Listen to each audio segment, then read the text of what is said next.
आदमी पहली बार फ्लाइट में बैठा था।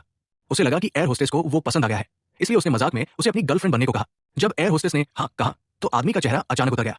उसने जानबूझकर खुद को एक आलसी और गरीब इंसान बताया, क्योंकि उसे पता था कि अगर वो किसी लड़की के करीब गया तो उसकी जिंदगी बर्बाद हो जाएगी।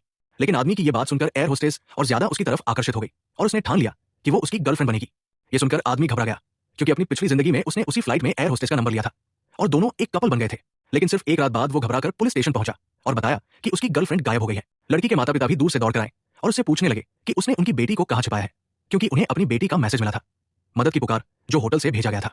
पुलिस ने होटल की सीसीटीवी फुटेज निकाली। आदमी को लगा अब उसकी बेगुनाही साबित हो जाएगी, लेकिन वीडियो देखकर सबके होश उड़ गए। फुटेज में दिखा कि लड़की की हत्या हो चुकी थी और उसका शव कमरे से बाहर घसीटा जा रहा था। हत्यारा कैमरे में साफ दिख गया और वो आदमी खुद था। गुस्से में भरी सास ने गुस्से में आकर उसे चाकू से मार डाला। जब आदमी ने दोबारा आंखें खोली तो पाया कि वो फिर उसी दिन वापस आ गया है जिस दिन उसने पहली बार फ्लाइट ली थी।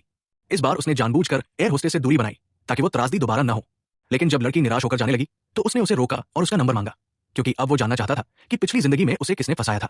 लैंडिंग के बाद उसने उसी होटल में लड़की को बुलाया और उसे सब कुछ बताया, पूरी सच्चाई, और उससे मदद मांगी कि वे मिलकर असली कातिल को पकड़े। थोड़ी देर बाद उसके सबसे अच्छे दोस्त का मैसेज आया, रूम नंबर भेजो। उसने पहले जैसी गलती दोहराई और नंबर भेज दिया, लेकिन इस बार उसने कमरे में एक कैमरा लगा दिया। फिर वो लड़की को दूसरे कमरे में ले गया ताकि दोनों कैमरे से देखे क्या होता है। अचानक उन्होंने देखा कोई दरवाजा खोलकर अंदर आया। लड़की हैरान रह गई और अगले ही पल जब आदमी ने फिर आंखें खोली तो पाया कि लड़की फिर गायब थी। वो भागकर होटल से बाहर गया और पुलिस को बुलाया। पुलिस ने फिर सीसीटीवी फुटेज चलाई। इस बार देखकर आदमी खुद सन्न रह गया, क्योंकि फुटेज में हत्यारा फिर वही था, वो खुद।